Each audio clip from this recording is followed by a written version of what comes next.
Hall Craig Roberts, you are very well known to the conservative public in America, but now we are about to publish your immense book on what happened to America in the last 15 years, since September 11th and until the end of the Obama era.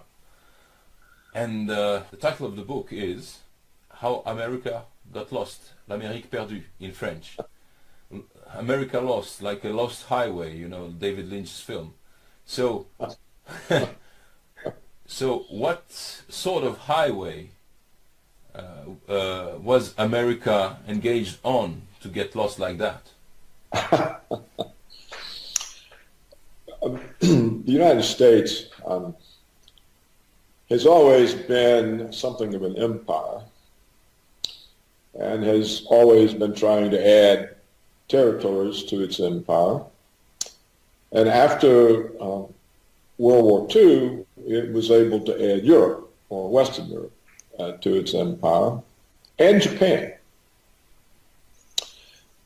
And was checked from going any further by the Soviet Union, which was an equally powerful military state.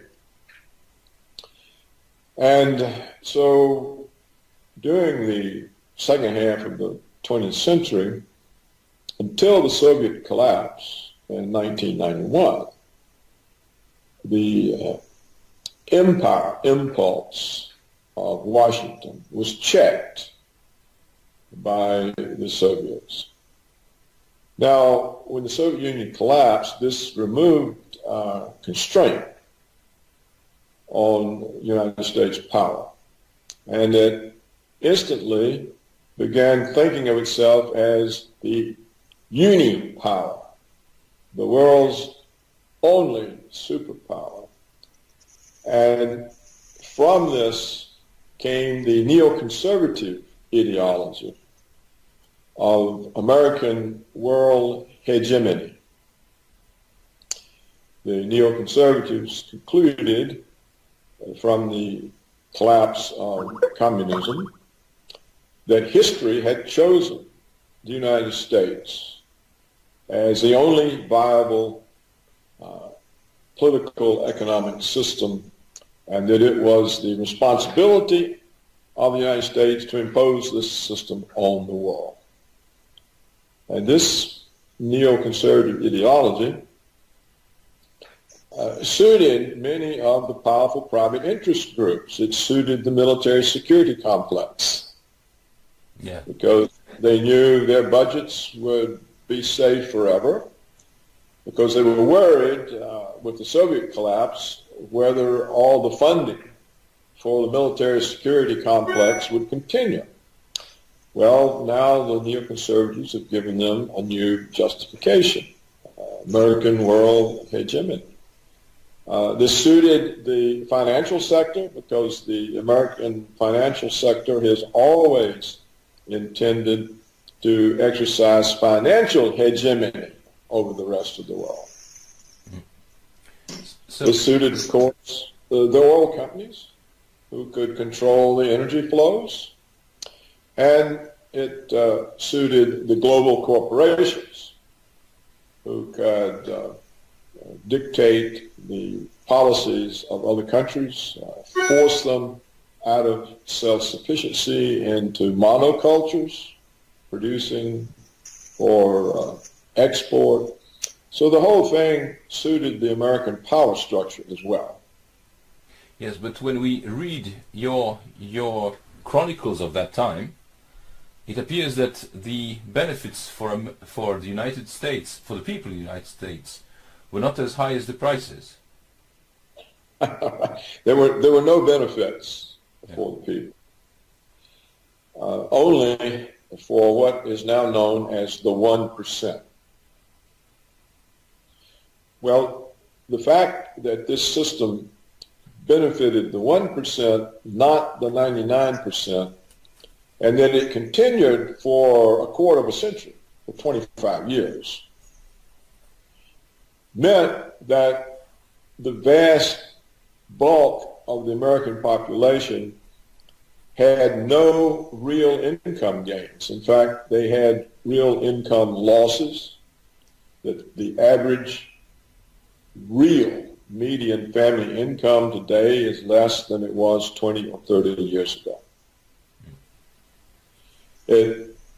Because this process of globalization was a process by which Wall Street forced all the manufacturing companies to move their production for American markets offshore, where labor costs were cheaper. So the American working class, the middle class, working class, lost their employment, and the income that had been paid to them in wages instead went to the executives of the corporations in the form of executive bonuses. They call them performance bonuses. And they went to the shareholders in the form of dividends and capital gains. So this is the explanation for the sudden worsening in the income distribution in the United States. The money that had been paid to a workforce instead now, by hiring much cheaper labor in China, India, abroad, wage savings then went to the capitalist, to the owners. So this also had a lot of trickle-down adverse effects because it destroyed the tax base of states, of cities. It also hurt the federal tax base. And then the next step in this globalization was to move offshore the tradable professional skills, such as software engineering. A tradable professional skill is one that can be performed anywhere. It doesn't require hands-on presence. You know, if you're going to get your hair cut, it has to be done locally. But if you want software written, it can be written anywhere. Yeah. And so the rise of the high-speed internet allowed the corporations to move offshore the salaried middle-class jobs that college and university graduates had always taken. So all of a sudden, there's no employment for American university graduates. According to published reports from the Federal Reserve, the central bank, 50% of American 25-year-olds live at home with their parents. And the reason is they cannot get employment that pays enough to support an independent existence. This sounds very much like Russia at the end of Soviet Union, because right. there was no middle class left, and the young graduates, everybody were graduates, but they had no jobs. Well, it's a process in the United States of deindustrialization. It's a process of moving from the first world into the third world. Yeah. We see this in the form of the jobs that they claim are created. We don't really know if any of these jobs actually are created because they monkey with the figures. But if we believe the job reports that come out monthly, the jobs are waitresses, bartenders, retail clerks, hospital orderlies. In other words, there are no jobs for engineers, architects, researchers, designers. So what we have done in the last 25 years by moving first the manufacturing jobs and now the professional skill jobs such as software engineering offshore is to destroy the ladders of upward mobility that had made the United States an opportunity society in which people could rise. Now, it took a while for the population to realize what was going on, because first it's happening to you or your son or your grandson, and you think it's just an anomaly, or, you know, that, but over time it happened to so many people. They realized that they had been cast aside and that looting was going on, and that everyone was being looted for the benefit of a few oligarchs and a few powerful private interests.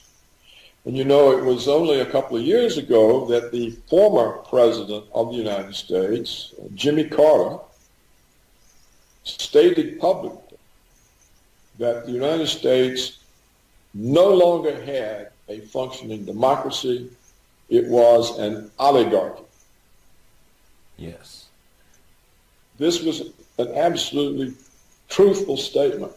And so what explains the recent presidential primaries and recent presidential election in the United States is that the vast majority of the states, you know, the people in the country, the Americans who are known as living in the flyover country, that is the great bulk of the country between the East and West Coast. These are the people have really suffered. And so what we saw in this last election was a rebellion. It had nothing to do with racism, with being against women, with immigrants. It was a rebellion at being dispossessed. Yeah. So for 25 years, the oligarchs have dispossessed the people who live in the vast bulk of the country. Yeah. And this was a rebellion. You could see it in the primaries, because Donald Trump, we don't know what he will do, but he presented himself as an opponent of the oligarchs, and he acknowledged publicly what had happened to the people. Yeah. And said he would stand with them.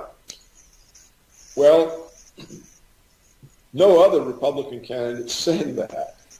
So they are also part of the oligarchy then? Yes. They're trained that way. Whether they're part of it or not, it's just, it could even be, you know, they're not even consciously aware. It's just the way they operate in order to succeed. And on the Democratic side, we saw Bernie Sanders, who is said to be a socialist. He actually won the Democratic nomination. It was stolen from him by some vote rigging in some of the states and by the superdelegates. You know, the Democratic Party a couple of decades back created superdelegates because they were concerned that Democratic voters would choose a candidate that the Democratic establishment didn't approve of. They were particularly worried about the Senator McGovern. Yeah. They didn't want leftist-type candidates, people opposed to war, that sort of thing. So they created superdelegates who get to choose the nominee for that party, but the delegates are not chosen by the people. In other words, it's a way of canceling out the people's decisions. So the Democratic Party, you see, is by far the more corrupt. It has publicly said it's not prepared to accept the decisions of Democratic voters as to who the presidential candidate will be. They will accept it only if they approve of it. And that's the purpose of the superdelegates. So you can see democracy in America has been collapsing long before Jimmy Carter pointed it out. So what you saw from the presidential primaries was that both Democrats and Republicans had turned against the ruling class. Yep. So it was clear to me that Trump would win. Now, there's the United States has a funny way of doing the votes. In order that every state has a voice, they have what's called an electoral college. So the people in a state who are voting for a candidate, they are voting for electors that represent that candidate, and electors are proportioned out in some way according to population. So it's possible in the United States to win the vast majority of the states and not win the popular vote, because you can carry just a few states that are heavily populated, such as New York and California, and you can get more popular votes than you could get by carrying some 20 other states. Yeah. But this is the way the system was designed from the beginning, and it was so that, because in the beginning, the United States, the states were almost sovereign. The central government was weak. It was kind of like a unity of different countries. Yeah. That's why they were called the United States. And so for the states to agree to be somehow in a centralized government, they needed to have some assurance that they had a say in the outcome of those elections. So I think that's the rough, brief history of the Electoral College. Yeah. So Trump easily won in terms of the Electoral College. They're still counting popular votes, and it appears he has lost popular vote by about 500,000 voters.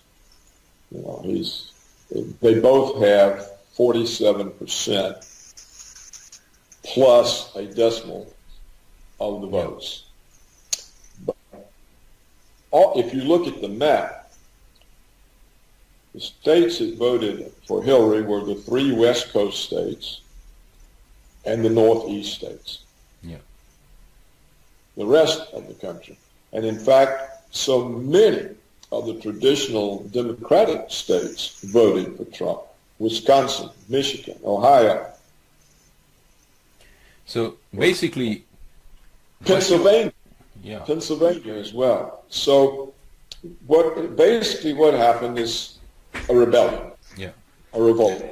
That looks very much like a class warfare. Yes. The column I wrote was the working class won the election.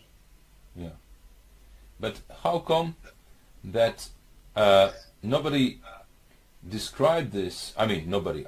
It's not true. But in the mainstream media, on both sides of the ocean, nobody wrote about that. There were no reports on the people's situation, on the working class, on whatsoever. And only now some media outlets are beginning to realize that that was the key. And especially in Europe, we had no knowledge of whatsoever or what was going on in America for 25 years. How can you explain that? Well, Europe has been accustomed to following the American lead ever since World War II. So whatever the New York Times says, or CNN, or ABC, that is the truth, they think. So they repeat it. That's one reason. That goes all the way back to the end of the war. Another reason is that under the Clinton administration in the 1990s, the government permitted 6 mega corporations, huge corporations, to buy up and concentrate in 6 holdings 90% of the American media. This was against the Sherman Antitrust Act. It's against American tradition. The United States always had an independent and dispersed media. A great bulk of it might be conservative during certain periods of history. In more modern times, it was liberal, you know. But it was not concentrated in 6 hands. Well, once Clinton let the oligarchs concentrate the media, 90% owned by 6 companies, all independence disappeared. Furthermore, journalists no longer ran the companies. They were run by former government officials and by corporate advertising executives. The value of these massive corporations lies in their federal broadcast licenses. So they cannot go against the government. They cannot go against corporations because of the advertising revenues. And they can't protect one another because they're all concentrated in 6 hands. So there's no such thing as an independent American media except on the internet. The print and TV media serves as a ministry of propaganda. And the common term for the American print and TV media is prostitutes. Yes. This is a contraction of press prostitute. The latest poll showed that the American people, that only 6% of the American people had any confidence in the media. And we can see the media, which did everything it could to deny the presidential nomination to Trump and then to deny the presidency, it had no impact on the vast bulk of the country. So that's why nobody in Europe knows anything. And now there's a third reason. I've given you 2. The third reason comes from the German editor who wrote that book. His name is Udo Ufkadr, I think. Yes. And he says that as an editor of the big German newspaper, he would publish things under his name that were handed to him by the CIA. And he says this is common practice throughout Europe, that there are no significant journalists in Europe that are not on the CIA payroll in one way or the other, either as cultivated friends who get free trips to Washington or for money. Mm. So you see, Europe doesn't have a media either. There's no independent media in Europe. And the Europeans are so accustomed to following Washington's lead, they don't even know how to be independent. No. You know, the last independent country in Europe was France. You know, de Gaulle would not join NATO, and I think it was only earlier in the 21st century that France finally joined NATO. Yeah. So there's no real, outside of France, there was no independence from American foreign policy, or for that matter, American economic policy. Indeed, we have the revelation from the CIA memos that were released by the National Archive that the EU itself is a CIA creation. That it was the CIA that came up with the idea of the European Union, because if Europe was centralized, it would be much easier for Washington to control. There would only be a few people to control, to pay off, or influence. Whereas all these separate countries, this was a nightmare. They could play each other off. They could, some politician could go off in some other direction. And so this is not a conspiracy theory. These memos are released. A professor at Georgetown University or George Washington, I forget which, found them and wrote a book about them.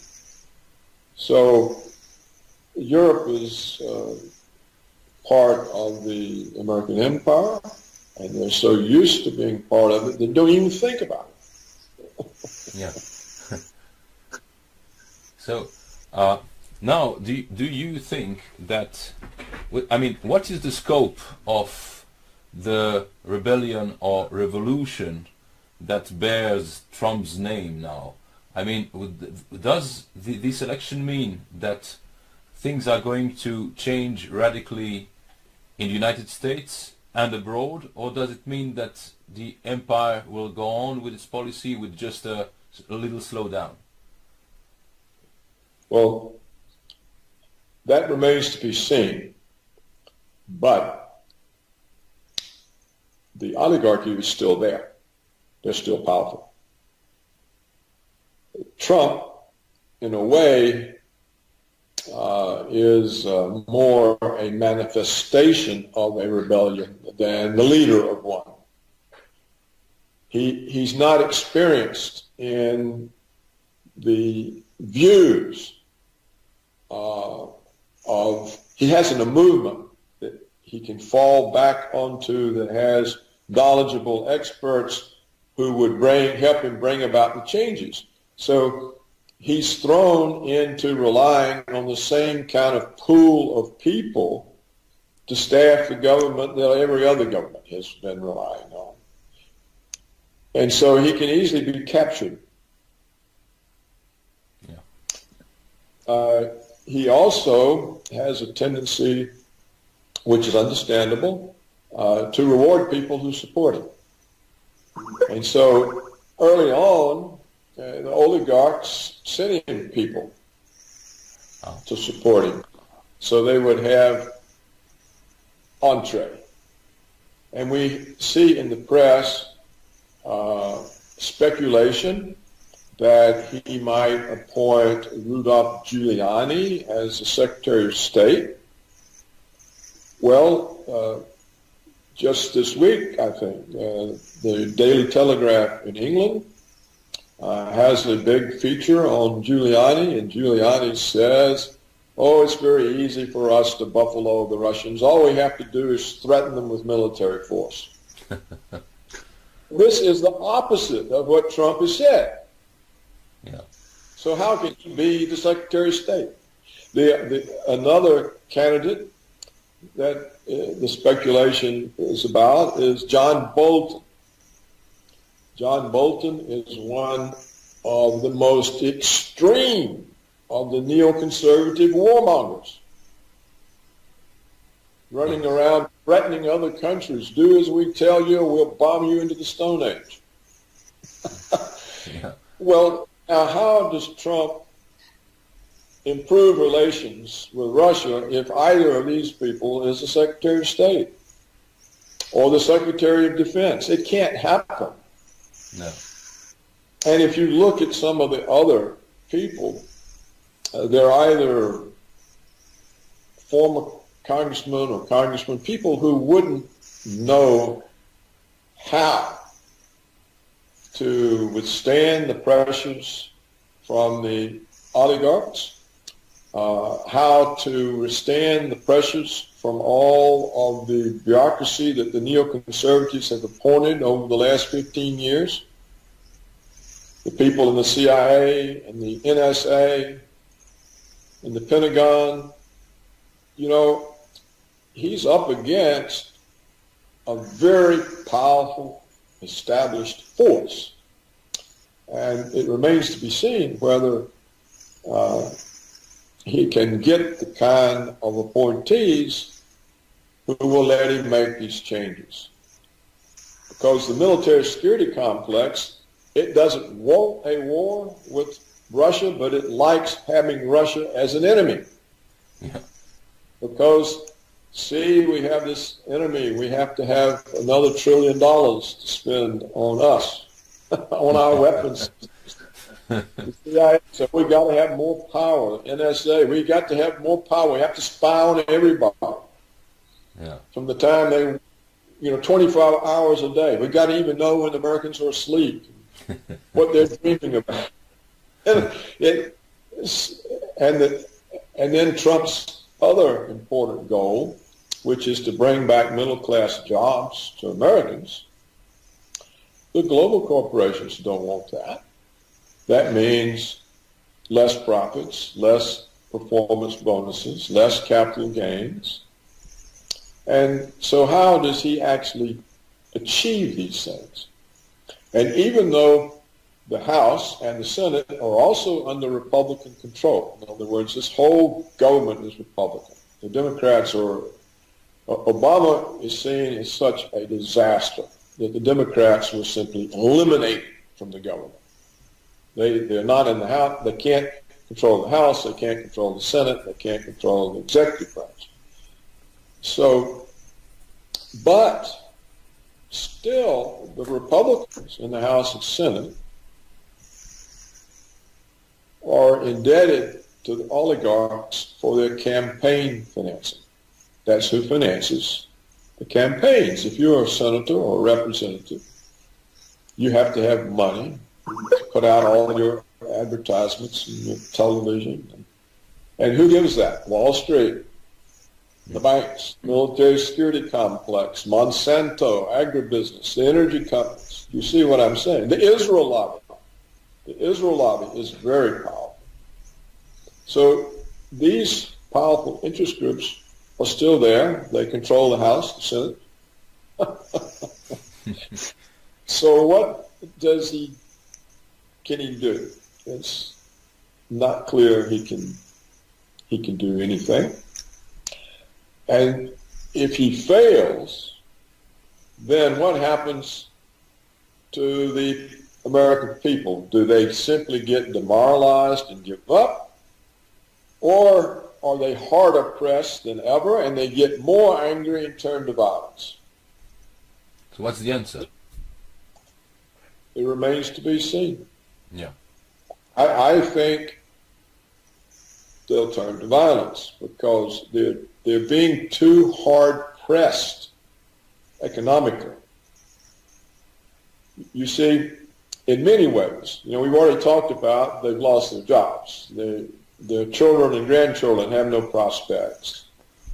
The older Americans who saved for retirement and expected to be able to supplement their meager Social Security benefits with their savings, there's been no interest income on savings for 8 years.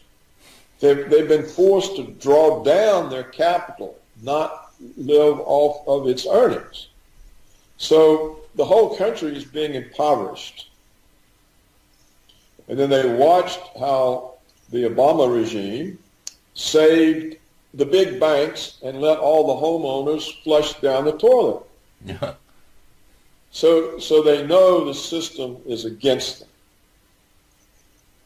So if Trump can't somehow provide a better deal for these people, I don't think they'll just get demoralized and quit because they're too hard pressed. I think they'll get more angry. And if they try to oppress, the United States is a big country geographically. And Trump's opponents are thin lines on each coast. The rest of the country is his. So I think if they don't make an accommodation with Trump and don't let him bring about these changes, they'll be faced next time with a more violent outpouring, more violent candidate. And if any of these neoconservative warmongers get in the State Department or the Pentagon, we won't have to worry about it because the conflict with Russia will end it all. You cannot convince a powerful country like Russia that you're going to attack them and have them just sit there and wait. No. They won't do it. And Putin has given them already warning after warning, and they don't hear. So if Trump is unsuccessful in establishing friendly, stable relations with both the Soviet Union and the China, then Europe can kiss itself goodbye. It's just not going to be there. And neither is the United States. So we come down to the biggest hope, which is conflict that the neoconservatives recreated with Russia after Reagan and Gorbachev ended it. You have to remember Reagan's two goals: to stop the stagflation that was ruining the economy and to end the Cold War because of the danger of nuclear weapons. Well, these are massive goals. I think they're unrivaled in the 20th century, for which he gets a little credit. No, yes, exactly. But the neoconservatives recreated all of the tensions. In fact, they are worse now than they were during the darkest days of the Cold War. So that has to be stabilized. That relationship between the nuclear powers has got to be stabilized. And if not, then it's going to end very, very badly. Yeah.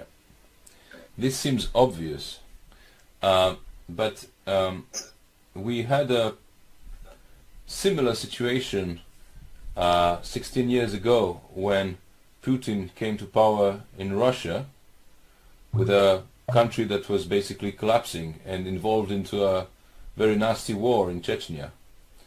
And obviously the way he rebuilt the state or stabilized the state shows that he was not alone at this job. Do you think there are structures within the administration or even corporations that are aware of the dangers and ready to cooperate with the president? There are some. I think the older foreign policy community, which was displaced by the neoconservatives, some of them are still alive. They're still there. It's not clear Trump knows who they are.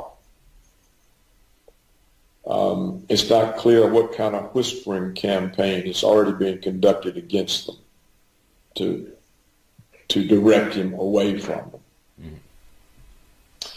Mm. There's also another big difference. When the Soviet Union collapsed, the whole thing collapsed. Yeah. There wasn't a ruling oligarchy. There wasn't an ideological force like the neoconservatives. The communism collapsed. And so, and everyone could see the severity of the economic situation. They could see the country being looted by the West.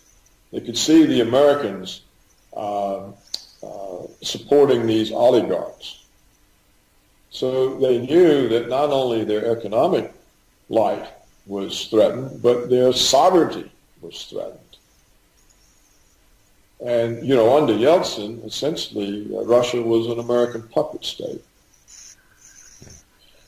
So there was so much more evidence, and the remaining elites themselves could see that, you know, if we're going to be an independent country, we got to do something about it. So I think Putin had a lot more to work with than Trump does. And he had been in the KGB, and he was a protege of Yeltsin, so he had connections. He knew who the actors were. And so he had a better sense of who would help him. I mean, he hasn't been perfect on that. but still, you're correct, he has rebuilt Russia. But that's the difference. It was easier. Even though Russia was in a terrible situation, because it was easier. Because it was. Because it was. It made it easier. So here, it could be Trump is the first symbol of a revolt, and it has to build, and the movement has to start producing experts who are aware and can think and know who the enemy is and what to do to drive them out. And that, I think, is missing at this point in the United States. And we won't know until we see Trump's government and see its performance. But there's so much they can do to take control. For example, the oligarchs, Wall Street, the Federal Reserve, they can cause an economic crisis and put him on the defensive, instantly on the defensive. And then all the media will say, oh, see. You know, this is what they tried to do to the British with Brexit. Then they can come to Trump and say, well, you know, if you want this crisis over, you have to appoint one of us, Secretary of the Treasury. Then they've got it. See? Or the neoconservatives in the CIA can orchestrate a false flag attack and ruin the prospect of relations with Russia. So there are so many power centers of the old order still in place that Trump could be overwhelmed. We'll just have to see whether there's any chance for him to bring changes that the people hope for.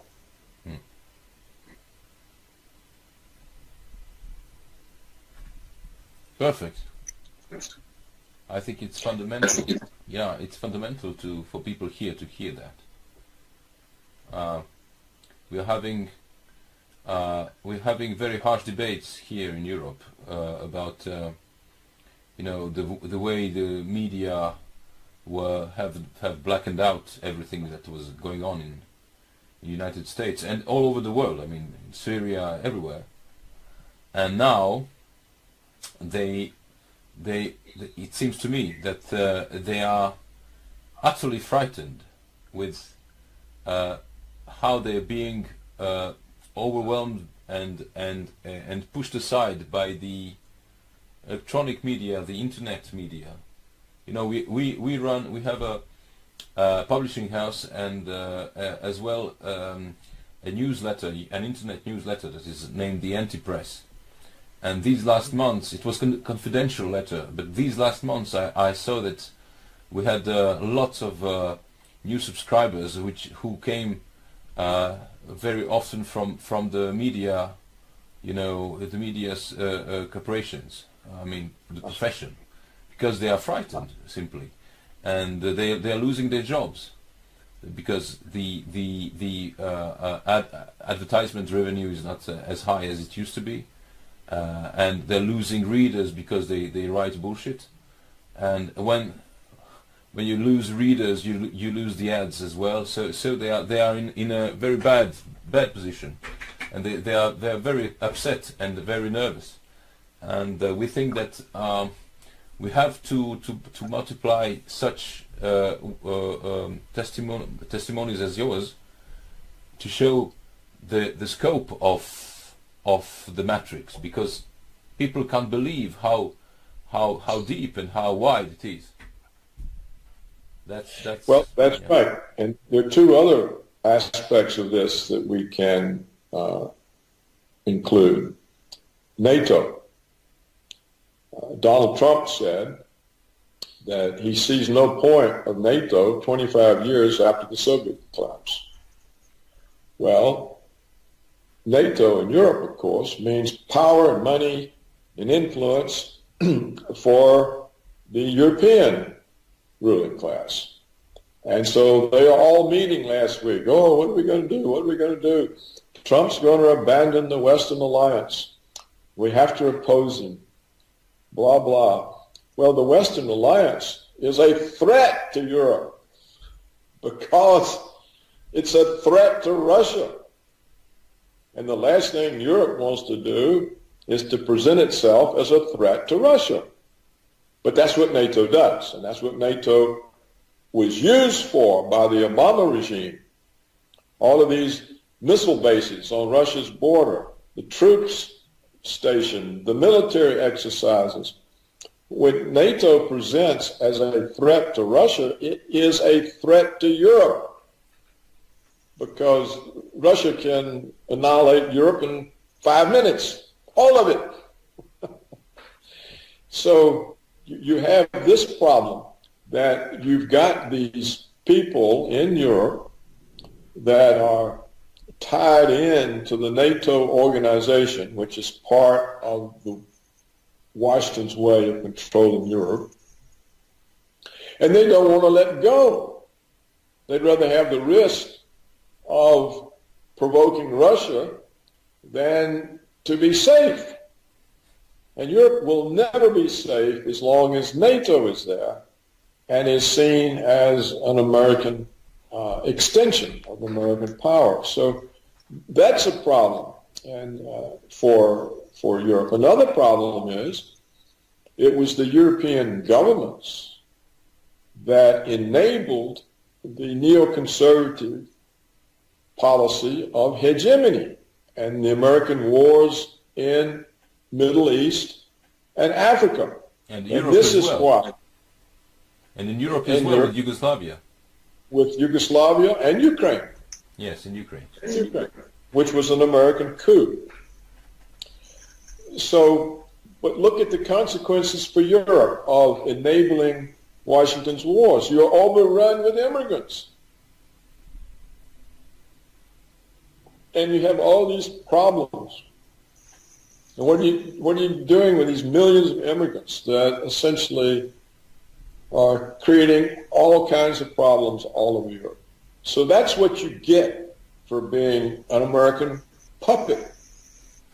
That's your reward. Is Washington helping you with the immigrants? No. Neither do the Saudis and people who are funding all that. Well, and the Saudis are an American puppet state. Yes, of course. They've always been that. So they're fighting our war in Yemen. So when you look at this, you can see the extraordinary confusion that Europeans have suffered now for 56, 70 years since 1945. Here are the Europeans suffering in behalf of American empire. What is the point? You know, and Putin keeps saying, I keep waiting on the Europeans to wake up and be independent states again. No one listens. No one listens, but this is essential for world peace. The Europeans have to come to the realization that the American neoconservative American agenda of American hegemony is a direct threat to the existence of Europe, not just because the CIA lumped you all in the European Union in order to destroy the sovereignty of the individual countries, but also because the CIA uses you to confront the Russians. And of course, Europe is no match for Russia. The United States isn't either, in my opinion. And certainly not a match for the combination of Russia and China. So what we have seen in the 21st century is the American neoconservatives have demonized China and Russia and turned the other two powerful countries into enemies. Why? For no good reason except an ideology that in every way is comparable to Trotsky. World revolution, world hegemony. You have to remember, not even Stalin believed that. He said socialism in one country, and he killed off the Trotskyists. So what we have in the American neoconservatives is a new group of Trotskyites who want to exercise power over the entire world. Yep. This is an ideology. It's like the French Revolution in its initial stages. We'll take it to all of Europe. So at some point, the Europeans have to understand that none of this makes them safe. Are they safe with 2 million immigrants running around, abusing women, causing crimes? No. Are they safe being drawn into confrontation with Russia? No. Are they safe being forced to hurt their own economies by abiding with American sanctions? No. What does Europe get out of this? Nothing. Why do they do it?